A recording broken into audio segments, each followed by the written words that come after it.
do it very easily. We want, I know a lot of us kind of hardcore gamers are like, you know, how hard can it be? But the truth is, like, we want the Diablo 3 community to be as big as it can possibly be, and that's good for all of us. And if we can make the game really easy to get into and really easy to understand, that's a big barrier taken out of the way to be able to accomplish that.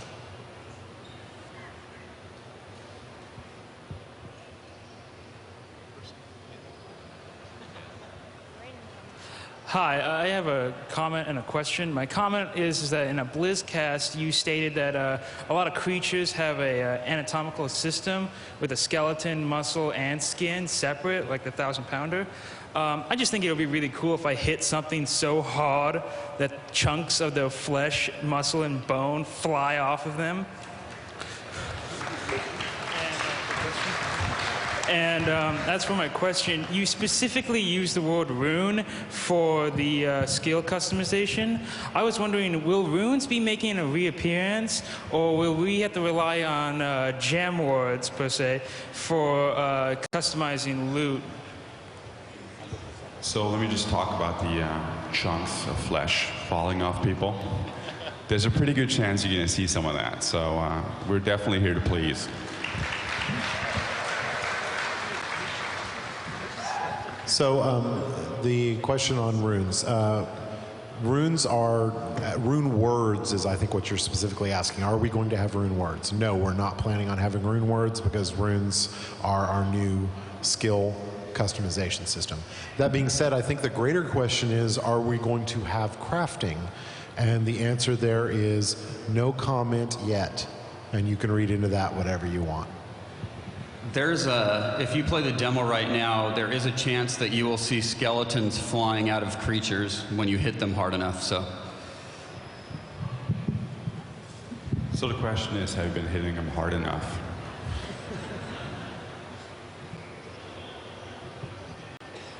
So my question is that music plays a big part in the Diablo series, and will in Diablo 3 have the different zones with their own tone and feel, and when can we get a sample of those? You're definitely going to get a huge variety of music in Diablo 3 for sure. Right now, it's hard to keep up with the art guys because they crank out so much awesome stuff, so the sound department is always a little behind them, and we always will be until the very end. But you're going to get some really specific stuff.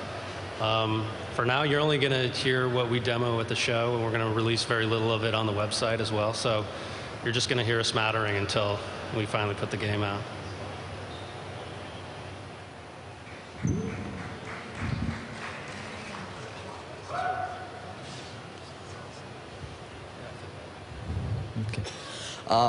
My question was about projectiles. A lot of people at this point are pretty certain that the last class may or may not have something to do with like bows or javelins.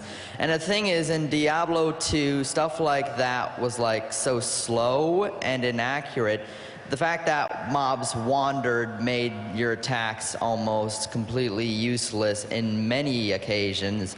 So I was wondering if you're going to do a new system for how projectiles move, either by a possible new class, NPCs, or even with wizard spells.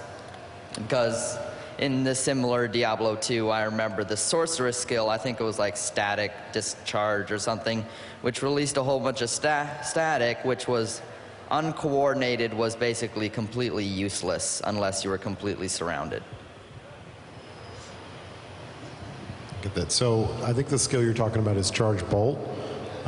Does everyone here think Charge Bolt was completely useless? Because I think I love Charge Bolt. Okay. I'm just curious because I actually thought when you level it up pretty high, it was pretty awesome. But no, we don't really intend to have any kind of specialty system for projectiles. The weakness of projectiles is that they don't always hit.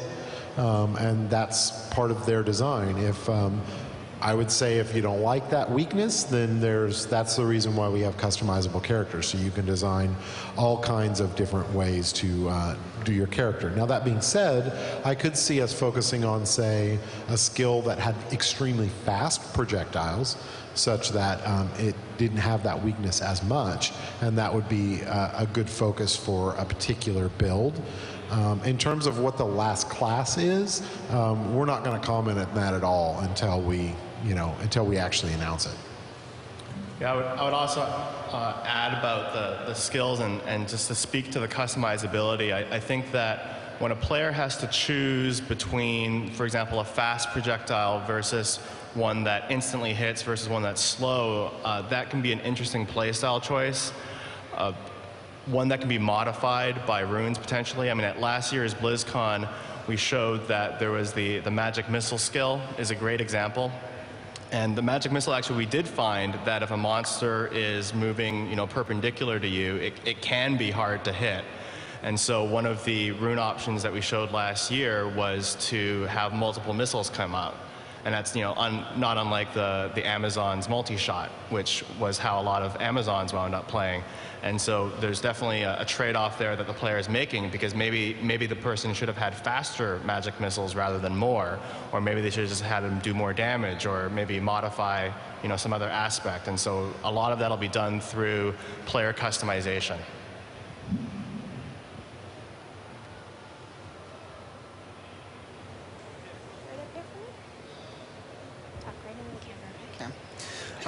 My question is regarding the skill trees. In previous Diablo installments, the skills of most, if not all, the characters seemed really reflective of PvE gaming experience, and we kind of had to get creative with how we used those PvE skills in dueling. Are you going to have skill builds with dueling in mind, or PvP, or are you going to keep it more with the PvE and the how we did it before? So we don't talk a lot about PvP because we haven't really announced anything specific, but I will say that part of supporting PvP better is actually developing our characters as both PvE and PvP characters. PvE is always our first focus, and we're always going to balance for that first. But we are going to develop runes and skills and make some minor changes to skills, as long as they don't make the game, we don't want to make the characters too weak or go away from Diablo. But yes, we do try and think about PvP when we're designing the skill trees and the skills.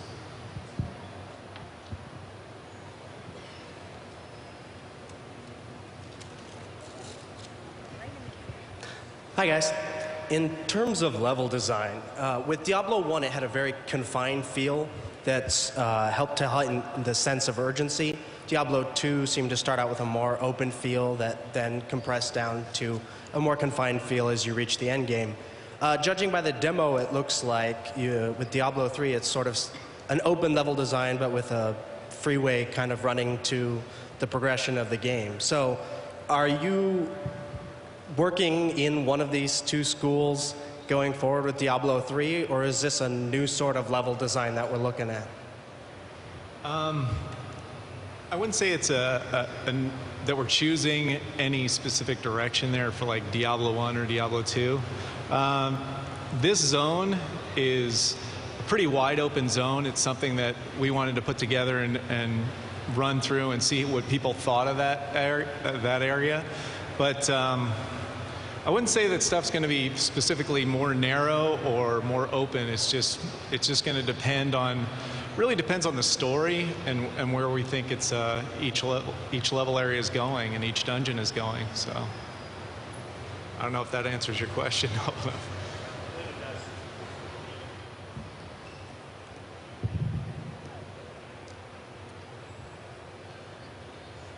We have another question from Twitter. Will there be a Diablo 3 map editor for the client? No, we don't intend to do a map editor. The reason why is that all of our environments are randomly generated, and to use another high, crazy developing word, our authoring for them is very, very difficult and not really, it doesn't really cater to some kind of a map editor. We actually use we use Maya for most of our map creation. So, and that process, that pipeline is not easy for us to expose. So we made a decision early on that we would focus on randomness of the environments over doing some kind of a